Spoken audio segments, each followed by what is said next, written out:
So today we're going to talk running form basics with another healthcare practitioner, Josh Sanchez. He's a chiropractor, and let's get into that right now.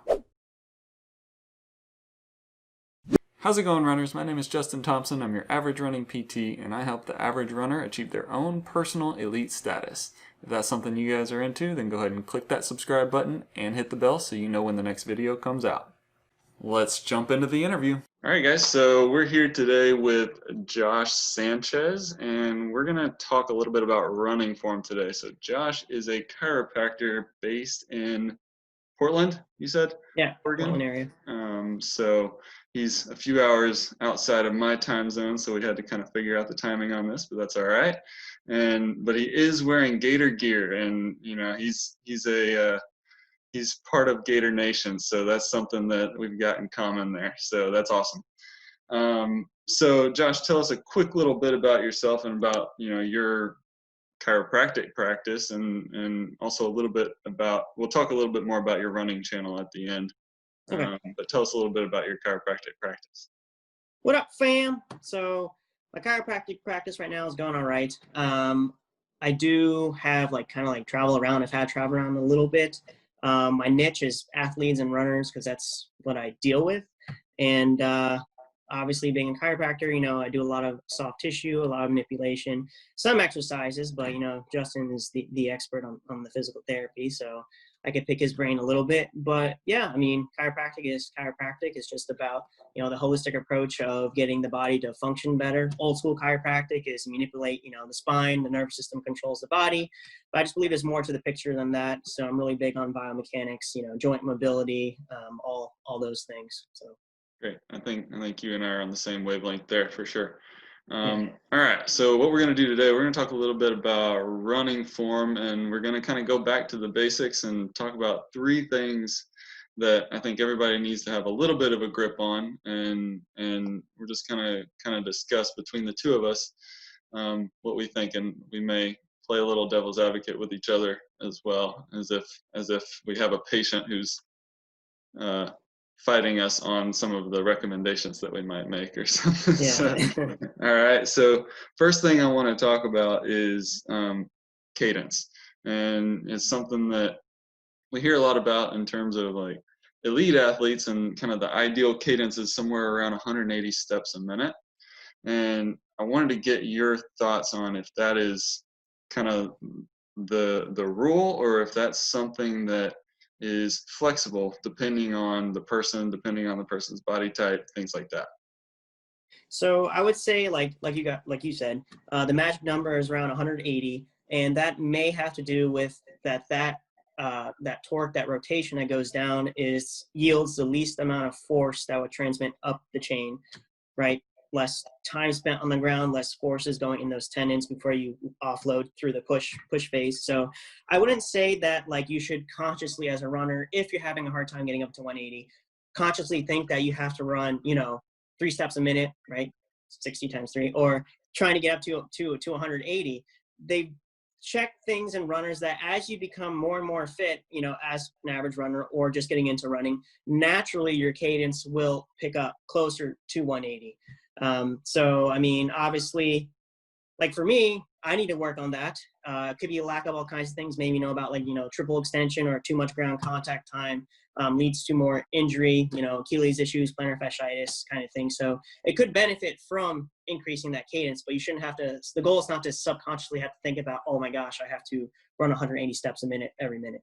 Yeah, yeah. So I mean, I've thought about this a lot, and I feel like for somebody who's maybe shorter and faster, those legs are going to turn over significantly quicker than somebody who is maybe taller, longer, and has this kind of potential for a longer loping stride.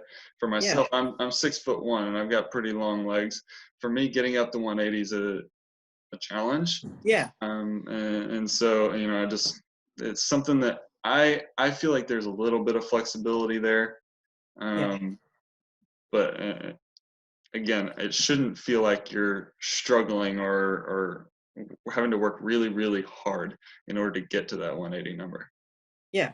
I mean, this is true. If you look at Kenny Bikali and Joshua Chiptegi. I don't know if I pronounced his last name right, but they're like 5'5", 5'6", right? And their cadence is up. Obviously, they're elite runners, but if you look at Usain Bolt, I mean, he was a sprinter and he's above 6 foot. When he gets out of the blocks, it takes him literally 50 meters to get going because, like you said, being taller, you're further away from your center of mass. It takes some time to get going. Yeah. All right, that's good. I didn't even think about the super speed example there, so that makes a lot of sense, though, for sure.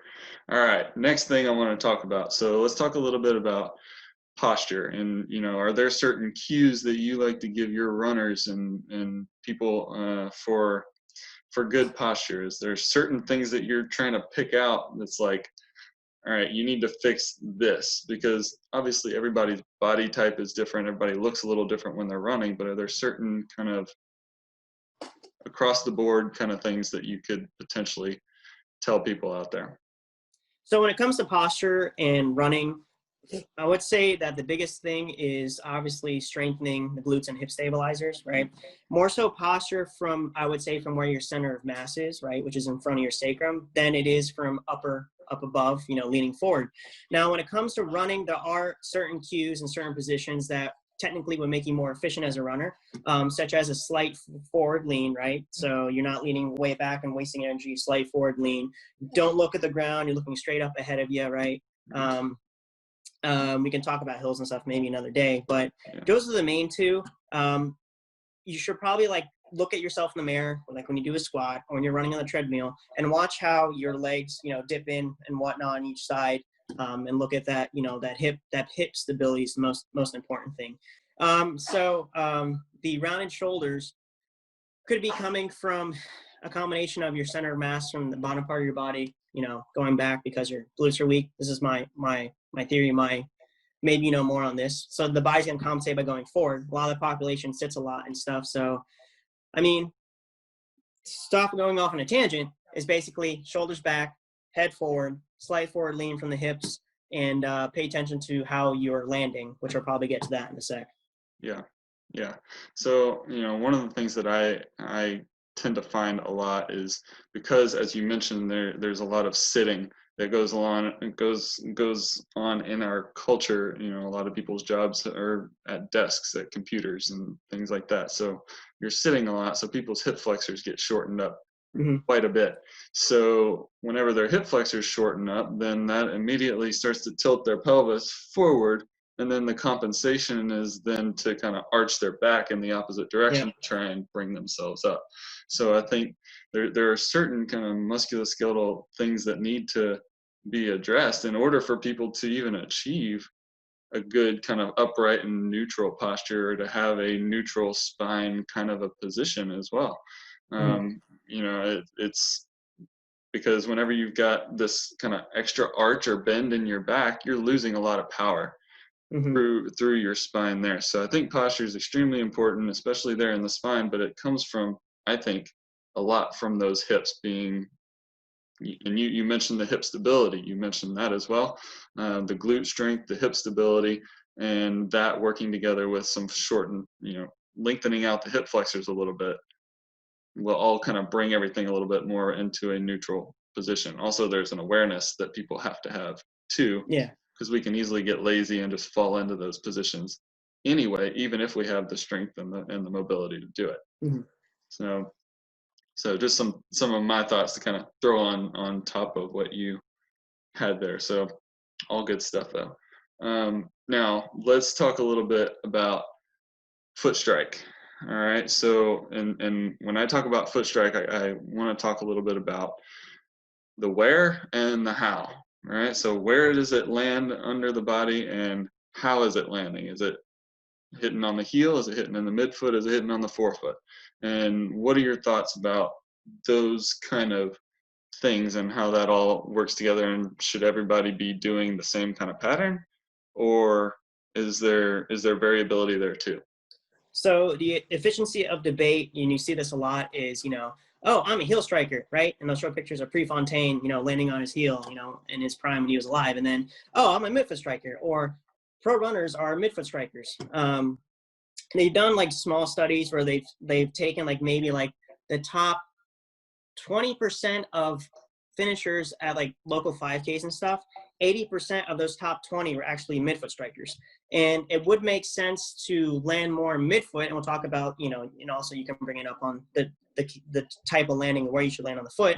Again, you shouldn't have to be subconscious of these things. And, modern footwear is another topic for another day. But when you're landing midfoot, chances are you're getting more underneath your center of mass, which is, 4 centimeters in front of your sacrum, which means the forces should transmit a lot more efficiently and actually, pull you through. Versus if a shoe has too much heel toe offset, I'm not a fan of medial posts on like shoes and stuff like that for pronation and motion control, because your brain, the foot, has probably one of the most nerve endings in your body, right? You should feel grounded if you have that medial post. They've done studies on like sensory perception, right? You're actually doing more damage. These are studies from like maybe late 80s and early 90s. More damage by underestimating how much torque and how much force you're getting on, that medial post, that medial arch, versus if you're in a neutral shoe. Now, when it comes to landing efficiently, gait cycle in a nutshell: supination, pronation, supination, right? You need some supination. You transmit, force through that big toe, and then you push off.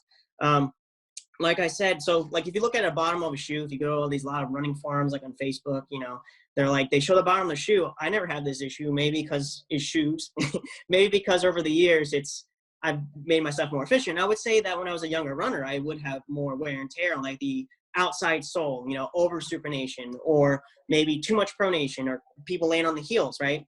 Mm-hmm. And that could be due not only to, it could be due from the hips, it could be due from weakness in the calf muscles, right? Such as your, tib posterior and your soleus and stuff like that, that allows more torque to be favored on the batter spots of the shoe, right? To wear it down more quickly.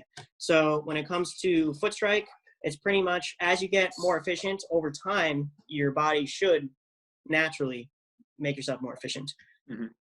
Yeah. And so then would you say that landing midfoot or forefoot is the more efficient way? I mean, just because obviously you mentioned the studies that said that, the top however many percent that finish in a local 5K, they're midfoot strikers. Does that necessarily mean? Because I can look at, you mentioned Prefontaine. I can look at somebody like Meb Keflezighi, who, was a like damn kind of a heel striker kind of thing. Yeah. But also that heel struck the ground almost right underneath his body. So I think that, the position, and where the foot is landing may be the more important thing. But tell me, do you agree with that? Do you think that it is more of a how the foot is hitting the ground kind of thing? No, that is a position for debate, because I never thought about that. Although in the eyes of, us, we see the elite runners and the professional runners as the elite, and that is potentially the right way. But if they can have the ability to get their heel underneath their center of mass versus their midfoot under the center of mass, and it could be a couple things, depending on maybe muscle fiber composition, what they're trained for, the distance events. They even make spikes this way, right? They make spikes that have more flexibility and less stiffness for the longer distance events. So naturally, the distance runners would probably want to land more in their heel, like Prefontaine, and more so on their forefoot. Obviously, if you look at like 800-meter runners and 1,500-meter runners, and the design and the footwear for them on the track or on the road, obviously they're going to land probably more forefoot, midfoot. So in all honesty, I would say it would probably depend on the makeup of the individual and the event they're trying to train for. Whether having the heel underneath your center of mass helps, because you probably know more about this, if you can get more dorsiflexion, right, and more energy absorption that way and push off versus landing on midfoot, right? So I don't know, maybe there's stuff out there, studies that I haven't looked at, or maybe something. So I just I think that everybody says you should be landing forefoot, midfoot. I'm not entirely convinced of that. Now there's also obviously there's the idea that when people land on their heel, typically they're landing with their foot way out in front of their body, right? Yeah. And that's why there's such a draw to try and get people to land on their midfoot or forefoot, is because it's much easier to land underneath your body when you land with that type of a foot strike versus the heel. You got to have really good, like you said, you have to have really good dorsiflexion in order to land with your heel first underneath your center mass. Yeah. So yeah, but that's there. I think there's a lot of flexibility in all of it, but as you said, there's a lot of kind of evidence that shows that landing on a midfoot or forefoot is definitely the more efficient way to do it, Mhm. at least statistically based on how many people cross that finish line first, right? Yeah. Yeah. But yeah. Now, another thing that I would love to maybe talk to you about at another time would be like running shoes and stuff like that, because that can affect form and the gait pattern and stuff like that. But we can say that for another time if you want to. Yeah. But for this and just kind of the basics of running form, I think this is good stuff, and I think it's good to kind of talk about this and go back to the basics and try and figure out um, you know let people know that there's not just one way to run, but there may be some specific kind of like standards that people should potentially be kind of shooting for. Yeah. That makes sense. Yeah. But anyway, that's all I got for you today, man. I appreciate you coming on and doing this for me, and I will definitely shoot a link over to your YouTube page. So go ahead and tell us a little bit about that, will you?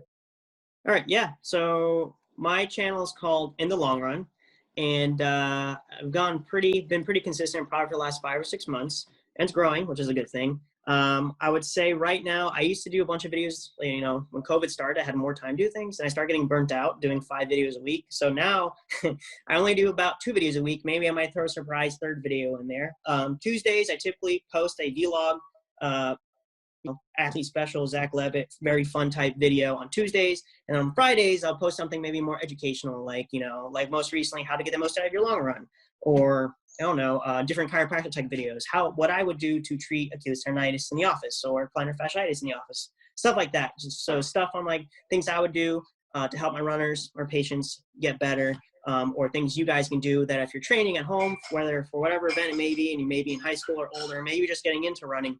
I talk about kind of like physiology, performance, and stuff like that. So yeah, and the video you just did and put out on how to get the most out of your long run, I really I got a lot out of that. It's stuff that if you've been in running for a while, you've probably heard it before, but it's good to kind of go back to some of those basics. Now there was also some physiology in there and stuff like that people may not have heard, and so being able to hear that kind of stuff, I'm very science based and how I like to kind of approach things. So it was music to my ears to hear all that stuff. But for some people, they may or may not like that. I thought it was really good, really, really helpful information. So I awesome. love that video. That's good. Thanks. Yeah. All right, Josh. I appreciate you. So I hope you guys liked that interview. That's something that he and I may do a couple more times, not necessarily about running form, but we might talk a little bit about shoes and things of that sort as well. So let me know if there's anything that you would like to hear from him, and definitely go and check out his channel. Just type in YouTube In the Long Run, and you will find his channel. Look for the mustache. All right. So that's all for today, guys. Head on out there, seek your elite, God bless, and I'll see you next time.